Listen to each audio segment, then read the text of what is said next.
Hello, y'all. Sorry for the lighting and the camera. I know it's not the best. I have to work with what I have, and I have a tablet, and I don't have the proper stand for it. So what I'm doing today is I'm going to do a little bit of a book haul. Not a haul, but some books that I have, and some stuff that I bought on Etsy. Now, what I want to start with, which I absolutely love, is my red jasper.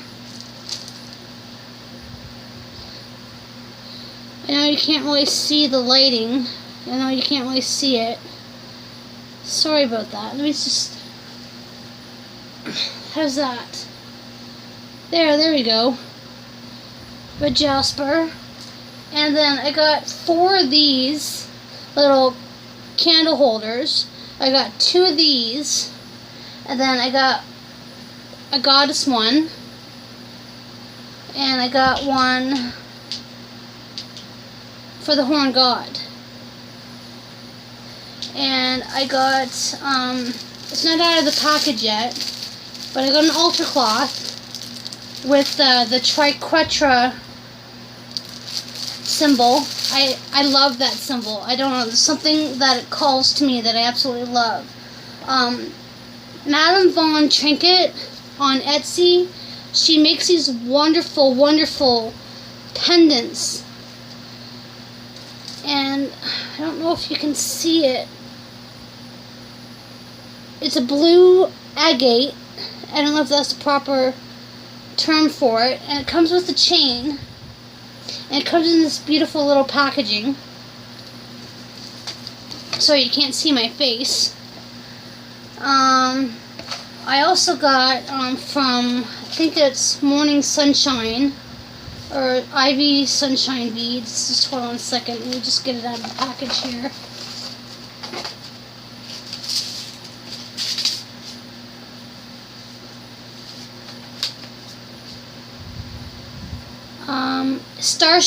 Starshine Beads. Ivy Starshine. There's her little card.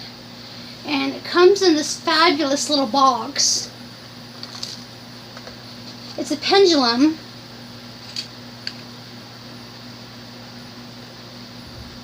Can't remember the stone. I think it's Laplusa or something like that. I don't know the proper name for it.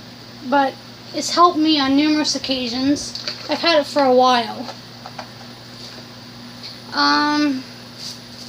Oh, my friend Yvonne, she makes these wonderful journals, and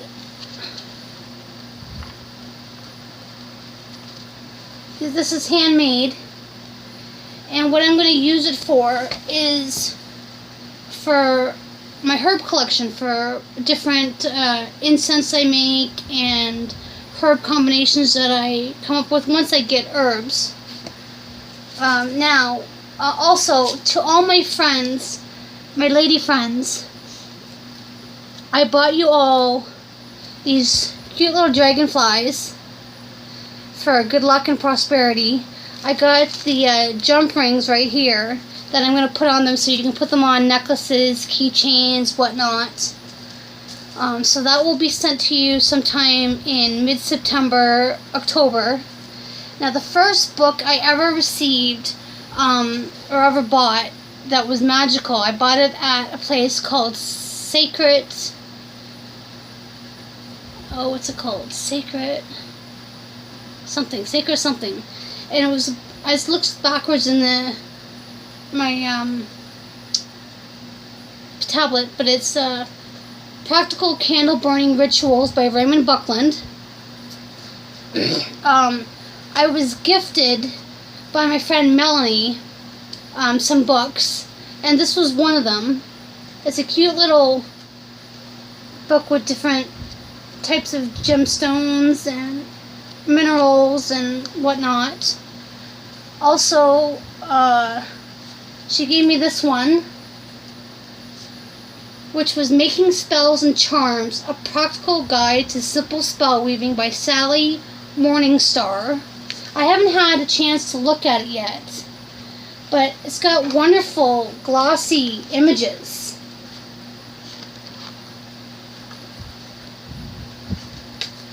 Another book that was gifted to me was this one, The Goddess Mythological Images of the Feminine by Christine Dowling. Again, I have not had a chance to look into it, even though I've had it for about a year. I just haven't had a chance to look into it. I got so many books, fiction and non-fiction. Another book that she gifted me was A History of Dreams. Now, I'm not a big believer in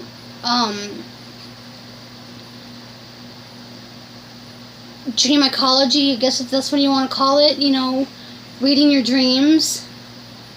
I'm interested in, of course, the thought process behind dreams, but most of my dreams are so out there, you'll think it's a friggin' comical comedy.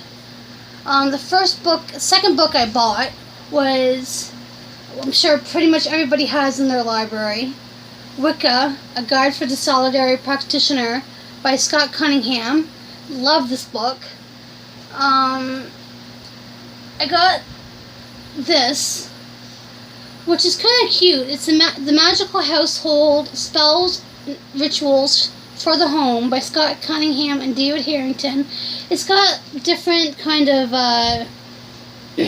myths and superstitions and folklore of stuff to do with the home household.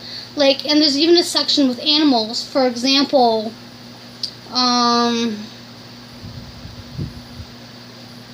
the cat. Watching a cat can reveal much of the future, according to ancient lore. If, while lying down, a cat turns its tail toward the north or the east, a storm may be headed your way. If it turns to the south or west, the weather will be calm and clear. Stuff like that. Another book that I bought was the secondary book to the Scott Cunningham Wicca. This is Living Wicca by Scott Cunningham, a further guide for the solitary practitioner. Now, I didn't really care for most of it. The third section is all about starting a tradition, and then there is some symbols and glossary, which is pretty interesting. But if you want to start your own tradition, this is a good book to read. Now, Scott Cunningham is no longer with us. This is a book called Cunningham's Magic Sampler, collected writings and spells from the renowned Wiccan author. And they're all just little short stories from that were in the almanacs and whatnot that have been over through the years. There's little spells and incenses and even some soup and foods and stuff. Another book is Wicca for the Beginners, by Thea Sabin. Now the first part of this book, a lot of people don't tell you. The first 5 chapters are about grounding, centering, meditation. And then it goes into the tools and altars and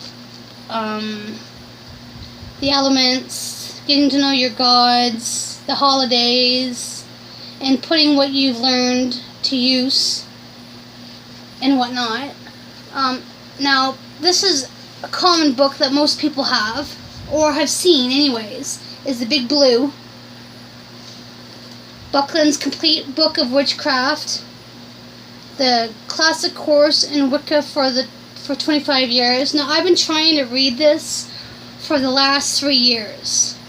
Now, I've only been really studying for the last year and a half, but I've had this for a while, and I'm really starting to get into my studies now, and really starting to practicing what I've learned, and through my friends that on Hollow on Facebook, they've been really helping me out. Another one, which I know this is controversial to some people, but I absolutely adore Silver Ravenwolf. This is To Ride a Silver Broomstick. Now, I also have her book, the Book of Shadows, Book of Shadows for the Next Generation Solitary Witch, but I have that on digital form. And the newest book that I have, which the Hollow is doing a book review and questions on, is Celtic Women's Spirituality, Accessing the Cauldron of Life by Eden McCoy. Now this I find really interesting because I'm only on the 3rd chapter, but most of what I've read is history on the women in Celtic past and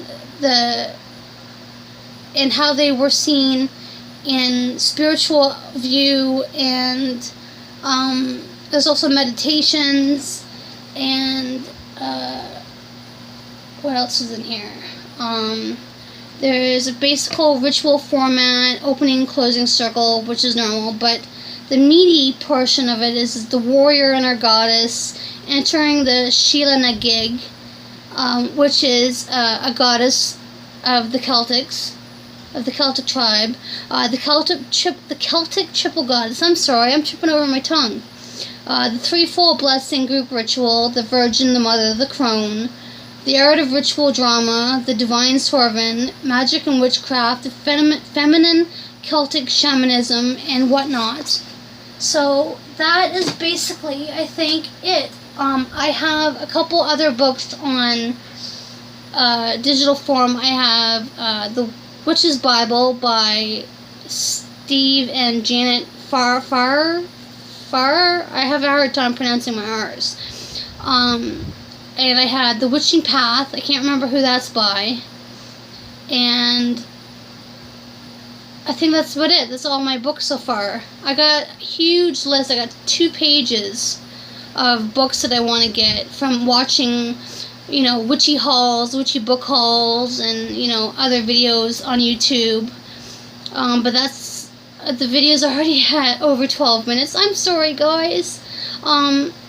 I just want to also mention I do have a couple tarot decks. I'm learning tarot as well, but that's slow in coming. I don't think I'm ever going to be a proficient tarot reader. I'm not very smart when it comes to that.